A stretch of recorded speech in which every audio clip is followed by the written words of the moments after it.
Arambagh block প্রশাসনের পক্ষ থেকে উদ্বোধন করা হলো কঠিন ও পচনশীল বজ্র ব্যবস্থাপনা শেড। তুলে দেওয়া হলো সেই বজ্র সংগ্রহ করার জন্য ই-রিক্সা।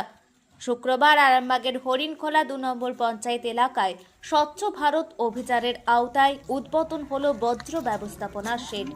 বজ্র পদার্থ সংগ্রহ করার 3টি ই-রিক্সাও তুলে দেওয়া হয় পঞ্চায়েতে। জানা গেছে ওই পঞ্চায়েত বিভিন্ন গ্রাম থেকে ই রিক্সায় করে গ্রামের সমস্ত কঠিন ও পচনশীল বজ্র পদার্থ সংগ্রহ করে শেডে নিয়ে এসে রাখা হবে। কঠিন বজ্র পুনরায় ব্যবহারের জন্য অন্যত্র পাঠানো হলেও পচনশীল বজ্র পদার্থগুলি পচিয়ে জৈব সার তৈরি করা হবে বলে জানান বিডিও। দূষণমুক্ত সমাজ গড়তেই সরকারের পক্ষ থেকে এই উদ্যোগ নেওয়া হয়েছে বলে জানা যায়। এদিন সেখানে উপস্থিত ছিলেন আরামবাগের বিডিও, জয়েন্ট বিডিও, এছাড়াও হুগলি জেলা পরিষদের সহ সভাধিপতি সহ ওই গ্রাম পঞ্চায়েতের প্রধান, উপপ্রধান। আজকে যেটা সলিড ওয়েস্ট ম্যানেজমেন্ট যে স্কিম সারা পশ্চিমবঙ্গ জুড়ে সর্বজনশ্রদ্ধা মমতা ব্যানার্জির নির্দেশে বিভিন্ন জায়গায় প্রত্যেক অঞ্চলে এই স্কিম তৈরি হচ্ছে এবং সেটাকে ব্যবহারে উপযোগী করা হচ্ছে। এখানে আমাদের বিডিও সাহেব আছেন, জয়েন্ট বিডিও সাহেব আছেন, প্রত্যেক এসেছেন, এই এলাকার প্রধান, উপপ্রধান সহ অন্যান্য আধিকারিক সকলেই ছিলেন। তো ম্যাডাম তো বললেন যে কীভাবে পচনশীল এবং অপচনশীল বস্তুগুলোকে আমরা পৃথকভাবে এক জায়গায় এনে সেটাকে যাতে আবার পুনরায় ব্যবহার করা যায়, তার জন্য এই স্কিমটা।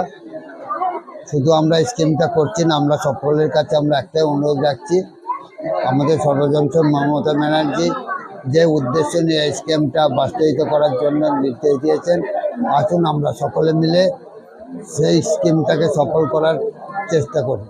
কারণ আমরা ঘর তৈরি করে দিলাম, বালতি দিলাম, সব দিলাম, সেইগুলোকে যদি আমরা ব্যবহার না করি, তার মর্যাদা যদি আমরা না দিই, তাহলে এই স্কিমটার কোনো মূল্য থাকবে না। আমরা যে চাইছি একটা দূষণমুক্ত পরিবেশ, সেটাও তাহলে আমরা করতে পারবো না।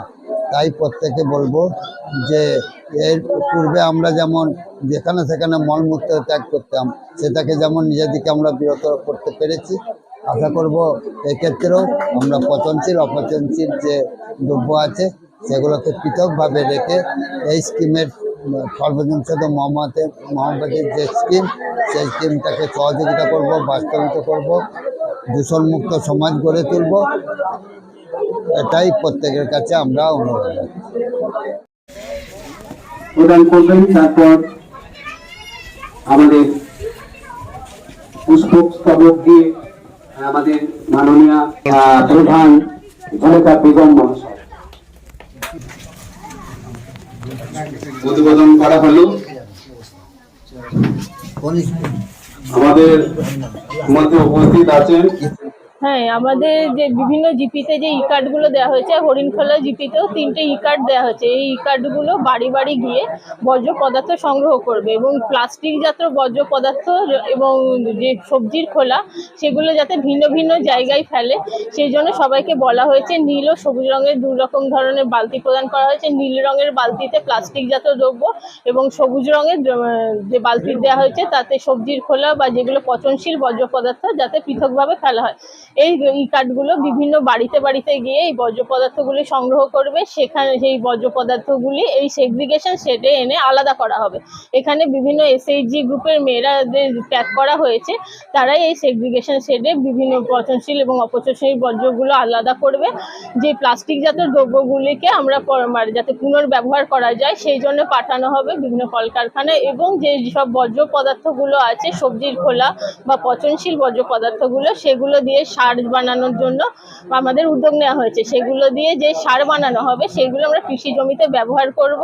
এটি প্রথমে বিভিন্ন গ্রাম পঞ্চায়েতে আমরা এই উদ্যোগ গ্রহণ করেছি এবং আশা করা যাচ্ছে এর ফলে যেমন আমরা একটা স্বচ্ছ পরিবেশ পেতে পারি, সেই সাথে এই কৃষিকাজের পক্ষেও এই সারগুলো অত্যন্ত উপকারী, কাজে লাগিয়ে কৃষি জমিতে উন্নতি হবে।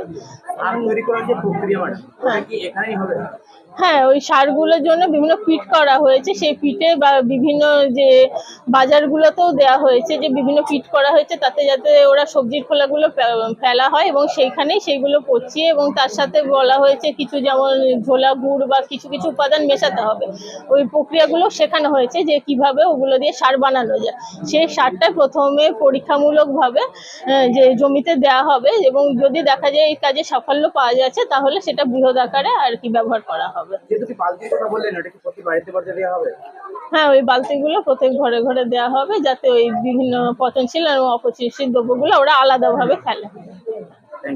এখন আরামবাগেই রয়েছে প্রাণ আইভিএফ ফার্টিলিটি সেন্টার। নিঃসন্তান দম্পতিদের মুখে হাসি ফোটানোর বিশ্বস্ত প্রতিষ্ঠান প্রাণ আইভিএফ ফার্টিলিটি সেন্টার দক্ষিণবঙ্গের মধ্যে সর্ববৃহৎ এবং সর্বপ্রথম ART গভর্নমেন্ট রেজিস্টার প্রাপ্ত আইভিএফ সেন্টার এখন আরামবাগেই। অল্প খরচে আইভিএফ পরিষেবা, বন্ধ্যাত্ব চিকিৎসার এক অভিনব অধ্যায়। প্রাণ আইভিএফ ফার্টিলিটি সেন্টার একেবারে অল্প খরচে পুরুষ ও মহিলার বন্ধ্যাত্ব পরীক্ষা, বন্ধ্যাত্ব চিকিৎসা সবকিছুই হয় আমাদের প্রতিষ্ঠানে। সুচিকিৎসার মাধ্যমে মা ও বাবা ডাক শুনতে পারবেন নিঃসন্তান দম্পতিরা। তাহলে আর দেরি কেন? আজই যোগাযোগ করুন প্রাণ আইভিএফ ফার্টিলিটি সেন্টারে। ঠিকানা বসন্তপুর, আমতলা, 2 নম্বর রেলগেট, আরামবাগ, হুগলি।